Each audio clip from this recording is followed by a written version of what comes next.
नमस्कार विद्यार्थी, मी doctor NC Pawar, सहाय्यक प्राध्यापक अर्थशास्त्र विभाग, राव बहादूर नारायणराव बोरावके महाविद्यालय, श्रीरामपूर। विद्यार्थी मित्रांनो, आजच्या व्हिडिओ लेक्चरमध्ये आपण TYBA अर्थशास्त्र विषयामधील आंतरराष्ट्रीय अर्थशास्त्र या पेपरचा अभ्यास करत असताना व्यापार धोरण हा घटक आपण अभ्यासत होतो। त्यामध्ये आज आपण जकाती किंवा प्रशुल्क या उपघटकाचा अभ्यास करणार आहोत। या उपघटकामध्ये जकाती म्हणजे काय, जकातीचं प्रकार यांचा प्रामुख्याने विचार करणार आहोत। जकातीलाच प्रशुल्क असं देखील म्हटलं जातं। इंग्रजी शब्द आहे टॅरिफ, की आयातीवर लादण्यात येणाऱ्या कराला जकात असं म्हटलं जातं। आयात शुल्कालाच समानार्थी शब्द म्हणून जकातीचा वापर करण्यात येतो। सरकारला उत्पन्न मिळवण्यासाठी किंवा देशी उद्योगांना संरक्षण देण्यासाठी जकातीचा प्रामुख्यानं उपयोग करण्यात येतो। आयातीवर जकाती लादल्याने देशाला वस्तू आणि उत्पादन घटकांच्या तुलनात्मक किमतींमध्ये बदल देखील घडवून आणता येत असल्या कारणामुळं देशाच्या व्यापार रचनेमध्ये देखील बदल होत असतो। दुसऱ्या शब्दात सांगायचं जर झालं तर जकाती लावल्यास आंतरराष्ट्रीय व्यापाराच्या रचनेमध्ये भौतिक स्वरूपाचा बदल घडून येत असतो। जकातीचे उच्च दर असतील तर आंतरराष्ट्रीय व्यापाराचं आकारमान कमी होत जातं, तर जकातीचे दर हे कमी प्रमाणात असतील तर आंतरराष्ट्रीय व्यापाराचं आकारमान वाढवता येतं। ऋण स्वरूपाच्या जकाती किंवा याला दुसरा एक शब्द आहे तो म्हणजे सबसिडी, अनुदानं मुक्त व्यापारापेक्षा आंतरराष्ट्रीय व्यापाराच्या आकारमानामध्ये विस्तार घडून आणता येतात असं आपल्याला या ठिकाणी सांगता येतं। जेव्हा वस्तू देशाच्या राजकीय सीमा ओलांडतात, म्हणजे देशातल्या वस्तूंचा व्यापार हा दुसऱ्या देशामध्ये होतो, तेव्हा व्यापारी धोरणाचं एक साधन म्हणून जे काही शुल्क लादलं जातं त्या शुल्काचा एक प्रकार म्हणजेच जकात असा आपल्याला या ठिकाणी अर्थ घेता येईल। जकाती आयात आणि निर्यात अशा दोन्ही वस्तूंवर किंवा उत्पादनावरती लादल्या जातात। तथापि सर्वसाधारणपणे देशाचं सरकार त्यांच्या आयातीवरच जकाती लावत असतं, की त्यामुळं जकाती आणि आयात शुल्क यांचा एकमेकाऐवजी वापर करण्यात येत असतो। परदेशामध्ये उत्पादित होणाऱ्या वस्तू की ज्या शुल्क लादणाऱ्या देशामध्ये येणार आहेत त्या शुल्कालाच इम्पोर्ट ड्युटी म्हणजेच आयात शुल्क असं म्हटलं जातं। देशात उत्पादित होणाऱ्या वस्तू की ज्यांची परदेशामध्ये निर्यात केली जाणार आहे त्यावर लादण्यात येणाऱ्या शुल्काला एक्सपोर्ट ड्युटी, निर्यात शुल्क असं म्हटलं जातं। मग आयात आणि निर्यात शुल्काशिवाय दुसरा एक शुल्काचा प्रकार आपल्याला प्रामुख्यानं सांगता येईल, तो म्हणजे की एक ट्रान्झिट ड्युटी, संक्रमण शुल्क असं त्याला म्हटलं जातं, की जेव्हा दुसऱ्या देशाच्या वस्तू आपल्या देशामधून तिसऱ्याच देशामध्ये जाणाऱ्या असतात अशा वस्तूंवर संक्रमण शुल्क लादण्यात येतं किंवा लावण्यात येत आहे। या बाबतीत उदाहरण द्यायचं जर झालं तर नेपाळनं इंग्लंडमधून केलेल्या आयात आणि निर्यात वस्तू जेव्हा भारताच्या हद्दीतून म्हणजेच सीमेतून जातात, तेव्हा भारत अशा आपल्या सीमेतून जाणाऱ्या वस्तूंच्या प्रवेशाच्या आणि निर्गमन स्थळावर शुल्क आकारतो. यालाच प्रामुख्यानं ट्रान्झिट ड्युटी, संक्रमण शुल्क असं प्रामुख्यानं म्हटलेलं आहे. हा जकातीचा अर्थ विचारात घेतल्यानंतर आपल्याला टाईप्स ऑफ टॅरिफ्स, जकातीचे प्रकारांचा विचार करायचा आहे की जकातीचे विविध प्रकार आहेत. त्यांचं सामान्यपणे 3 गटामध्ये वर्गीकरण प्रामुख्यानं केलं जातं आणि मग त्या 3 गटांचा विचार करत असताना या ठिकाणी आपण तक्ता दिलेला आहे की जकातीचं वर्गीकरण. त्यामध्ये गट क्रमांक 1 की याला आपण विशिष्ट शुल्क किंवा इंग्रजी स्पेसिफिक ड्युटी असं प्रामुख्यानं म्हणतोय की वस्तूचं वजन किंवा इतर माप विचारात घेऊन जेव्हा सरकार विशिष्ट रक्कम जकात म्हणून लादते, त्या जकातीला विशिष्ट शुल्क असं म्हटलेलं आहे. या बाबतीत, या प्रकाराच्या बाबतीत उदाहरण द्यायचं जर झालं तर प्रामुख्यानं सर्व प्रकारचे समजा TV संच आहे, दूरदर्शन संच आहे, या संचावर त्यांच्या किमती लक्षात न घेता जेव्हा त्या संचाच्या नगावर, दूरदर्शनच्या नगावर शुल्क लावलं जातं, त्याला विशिष्ट शुल्क असं म्हटलेलं आहे. मग या प्रकारातील की विशिष्ट शुल्काची अंमलबजावणी करताना अधिक सोपं काम आहे, कारण त्याच्यामध्ये आयात आणि निर्यात वस्तूंचं मूल्य विचारात घेण्याची गरज भासत नाही आहे. म्हणजे वस्तूंचं मूल्य सहजपणे ठरवणं एकतर सोपं नसतं, का तर ते त्यांच्या मागणी आणि पुरवठ्यानं निश्चित होत असतं आणि ते वेगवेगळ्या ठिकाणी आणि वेगवेगळ्या कालखंडामध्ये वेगवेगळं असतं. मग मागणी आणि पुरवठ्यानं ठरणाऱ्या किमतींच्या व्यतिरिक्त करार किंमत की बाजार किंमत, मार्केट प्राईस इत्यादी किमती असतात आणि या अनेक किमतीपैकी जकात आकारताना कोणती किंमत विचारात त्या ठिकाणी घ्यावी ही एक अवघड समस्या होऊन बसते आणि त्यामुळं या प्रकारानुसार विशिष्ट जकातीचा उपयोग करून ही समस्या सोडवली जाते. की कलाकुसरीच्या वस्तूंवर एकतर विशिष्ट जकाती आकारता येत नाही. उदाहरणार्थ एखाद्या कलाकृतीवर तिच्या वजनानुसार किंवा आकारमानानुसार कर आकारता येत नाही आहे आणि म्हणून स्पेसिफिक ड्युटी की वस्तूंचं वजन किंवा इतर माप लक्षात घेऊन जेव्हा त्या देशाचं सरकार विशिष्ट रक्कम शुल्क म्हणून लादतं, त्याला विशिष्ट शुल्क असं म्हटलेलं आहे. त्यानंतर दुसरा आहे की दुसरा या पहिल्या गटामधला दुसरा जो काही प्रकार आपल्याला सांगता येतो तो म्हणजे मूल्यानुसार शुल्क, व्हॉलरम ड्युटी त्याला प्रामुख्यानं म्हटलेलं आहे की जेव्हा वस्तूच्या किमतीच्या एका विशिष्ट दरानं जकात म्हणून त्या ठिकाणी आकारली जाते, त्यालाच मूल्यानुसारी शुल्क असं म्हटलेलं आहे. आणि अशा प्रकारचं शुल्क वस्तूचं वजन किंवा इतर मोजमाप लक्षात इथं घेतली जात नाही आहे. म्हणजे वस्तूंच्या भौतिक प्रमाणापेक्षा वस्तूचं मूल्य हाच मूल्यानुसार शुल्काचा बेस किंवा आधार आहे असं आपल्याला म्हणता येतं. या मूल्यानुसारी शुल्क खरं तर समानता तत्वाला धरून त्या ठिकाणी असतं, कारण अधिक मौल्यवान वस्तूंवर अधिकचं शुल्क आकारलं जातं.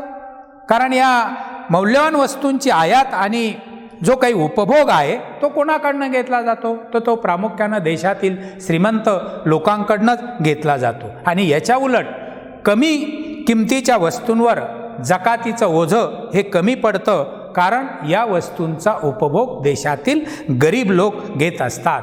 मग वेगवेगळ्या देशांनी आकारलेल्या मूल्यानुसारी शुल्काची एकमेकाबरोबर सहजपणे आपल्याला तुलना करता येते.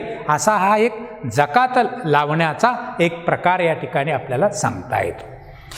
या पहिल्या गटातील तिसरा एक प्रकार आहे तो म्हणजे कंबाईंड ड्युटी, संयुक्त किंवा मिश्र शुल्क असं देखील त्याला प्रामुख्यानं म्हटलेलं आहे की जेव्हा देशाचं सरकार आयात वस्तूंवर वस्तूंचं भौतिक आकारमान आणि त्यांचं मूल्य यांचा एक संयुक्तपणे कंबाईनपणे विचार करून शुल्क लादतं, तेव्हा त्या शुल्काला कंबाईन शुल्क, संयुक्त शुल्क असं म्हटलेलं आहे.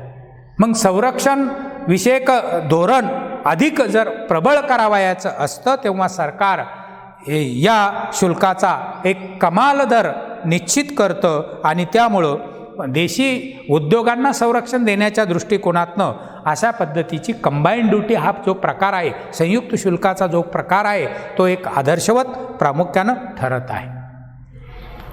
या पहिल्या गटातील चौथा जो काही प्रकार आहे तो म्हणजे की स्लायडिंग स्केल ड्युटी, इंग्रजी शब्द आहे तो, आणि त्याला मराठीत सरकते प्रमाण शुल्क असं देखील म्हटलेलं आहे.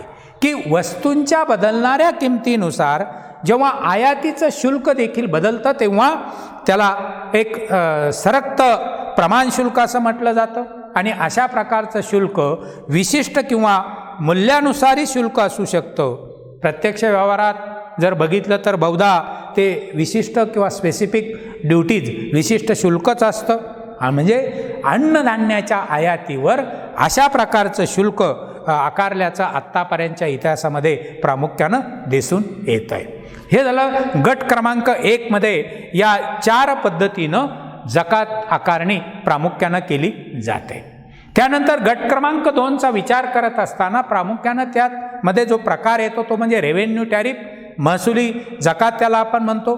की देशातील सरकारला महसूल मिळावा, उत्पन्न मिळावं या एकाच हेतूनं जेव्हा जकाती ठरवल्या जातात किंवा निश्चित केल्या जातात तेव्हा त्या जकातीला महसुली जकात असं म्हटलं जातं. सरकारला आवश्यक असलेलं उत्पन्न मिळावं हा या एकमेव हेतूनं खरं तर या प्रकाराची किंवा या जकातीची आकारणी केली जात असते. परंतु जर उपभोक्ता संबंधित आयात वस्तूंची मागणी ही पूर्णपणे दुसऱ्या वस्तूकडं संक्रमित त्या ठिकाणी करीत असेल तर अनपेक्षित संरक्षण परिणाम त्या ठिकाणी घडून येतो. म्हणून महसुली जकातीचा काही प्रमाणात संरक्षण परिणाम नेहमी होत असतो. त्यामुळं शुद्ध स्वरूपाच्या किंवा निव्वळ स्वरूपाच्या महसुली जकाती त्या ठिकाणी नसतात. महसुली जकाती सामान्यपणे ज्या काही आकारल्या जातात श्रीमंत लोकांच्या चैनीच्या वस्तूंवरच खरं तर महसुली जकाती लादल्या जातात. कारण अशा चैनीच्या वस्तूंची मागणी ही कशी आहे, अलौकिक आहे, ताठर स्वरूपाची त्या ठिकाणी असते. आणि मग महसुलाच्या दृष्टीनं जकाती या खरं तर प्रॉडक्टिव्ह ठराव्यात, उत्पादक ठराव्यात. म्हणून महसूल जकातीचे दर हे फारसे उच्च त्या ठिकाणी नसावेत असंही या ठिकाणी अभिप्रेत आहे.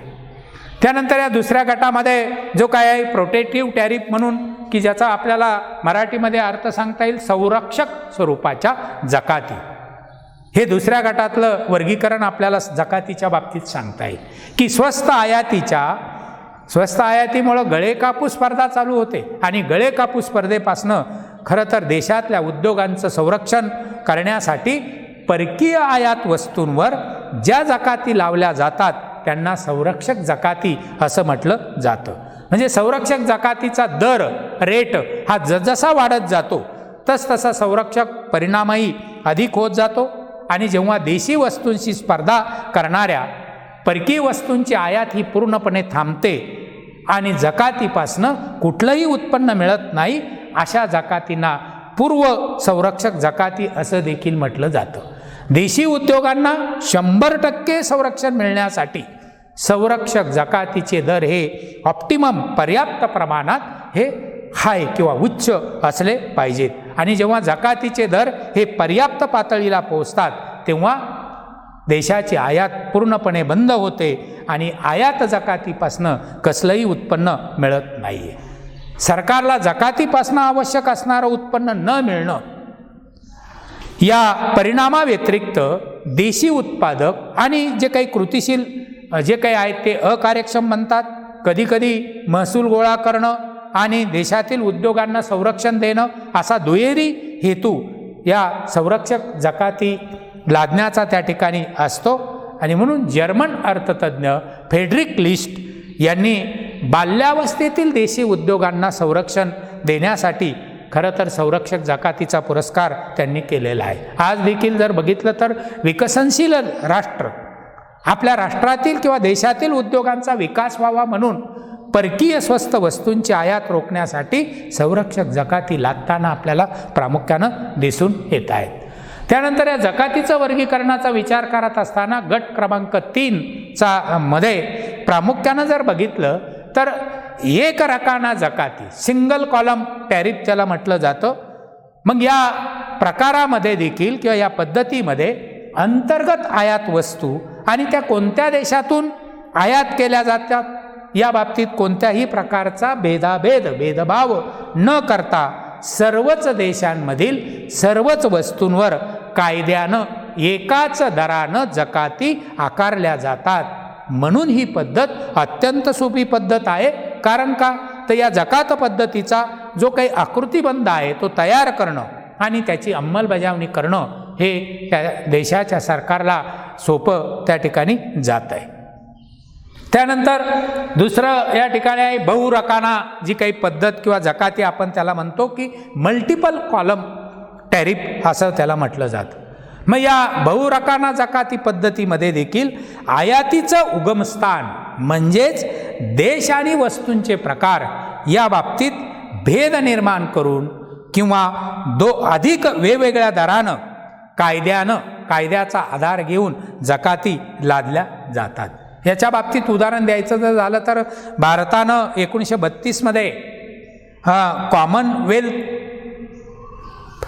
प्रेफरन्स ॲग्रीमेंट हे ॲग्रीमेंट किंवा हा करार स्वीकारला आणि त्याच्यानंतर द्विरकाना जकातीचं धोरण भारतानं देखील त्या काळात स्वीकारलेलं होतं. म्हणजे या अंतर्गत कॉमनवेल्थ देशांमधून आयात केल्या जाणाऱ्या वस्तूंवर कमी दरानं जकाती आकारल्या जात होत्या आणि इतर देशांसाठी जकातीचे जे काही दर होते ते दर देखील जास्त प्रामुख्यानं होते. यामध्ये खरं तर शेवटचा एक प्रकारही आपल्याला त्याचा उल्लेख इथं केलेला नाही आहे, परंतु करत असताना प्रामुख्यानं सर्वसाधारण आणि पारंपरिक जकाती म्हणजे जनरल अँड कन्व्हेन्शनल टॅरिफ्स त्याला इंग्रजी शब्द आहे. या जकाती अंतर्गत जकातीच्या 2 सूची तयार केल्या जातात. एक सूची ही सर्वसाधारण जकातीची असते तर दुसरी ही कन्व्हेन्शनल किंवा पारंपरिक जकातीची त्या ठिकाणी असते. या सर्वसाधारण जकातीची सूची प्रामुख्यानं कायदेमंडळ तयार करतं आणि या सूचीच्या बाबतीत असंही जाहीर केलेलं असतं की व्यापारी करारानुसार जेव्हा गरज भासेल तेव्हा त्यात बदल करण्यात येतील आणि मग जकात लादणारा देश आणि इतर देश यांच्यामध्ये जे काही व्यापारी करार होतात त्या करारानुसार पारंपरिक जकात सूची तयार होत असते. या पारंपरिक सूचीमध्ये देशातील बदलत्या परिस्थितीनुसार बदल करता येत नाही आहे. पारंपरिक जकात सूचीचा महत्त्वाचा दोष जर म्हटलं तर ही पद्धत प्रामुख्यानं अलौकिक असते. म्हणजे व्यापारी कराराची मुदत संपते किंवा उभय देशामध्ये दीर्घकाळ चर्चा त्या ठिकाणी घडून येते तेव्हाच अशा प्रकारचा या प्रकारामध्ये बदल करणं शक्य होतं. अशा प्रकारे जकातीचे जे काही प्रकार आहेत टाईप्स ऑफ टॅरिफ्स याचा या ठिकाणी आज आपण या आजच्या व्हिडिओ लेक्चरमध्ये विचार केलेला आहे आणि त्यानुसार आपण खरं तर या जकातीच्या बाबतीमध्ये जो काही विचार करत असताना प्रामुख्यानं की ज्याचा या ठिकाणी विचार करता येतो की या प्रकारामध्ये विचार जर केला तर पुन्हा एकदा की सरकारला उत्पन्न मिळवण्यासाठी किंवा देशांतर्गत उद्योगांना संरक्षण देण्यासाठी जकातीचा उपयोग केला जातो. म्हणून जकातीलाच आयात शुल्क असंही म्हटलं जातं. थोडक्यात आयातीवर लावण्यात येणाऱ्या कराराला जकाती असं म्हटलं जातं किंवा आंतरराष्ट्रीय व्यापारातील 2 देशांनी आयात निर्यातीवर आकारलेला कर म्हणजे जकात कर होय. म्हणून या जकातीचे जे काही प्रकार आहेत त्या प्रकारावरनं जकातीचे काही वैशिष्ट्यही विचारात घेतले जातात. कारण जकाती का आकारल्या जातात की जकाती या विदेशातनं आयात होणाऱ्या वस्तूंवर आकारल्या जातात. हे जकातीचं पहिलं वैशिष्ट्य आपल्याला सांगता येतं. त्यानंतर जकातीचा उद्देश आयात वस्तू महाग करणं हे दुसरं लक्षण त्या ठिकाणी आहे. तिसरं आपल्याला लक्षण सांगता येईल की प्रत्येक देशाचं स्वतःचं आणि स्वतंत्र जकात धोरण त्या ठिकाणी असतं.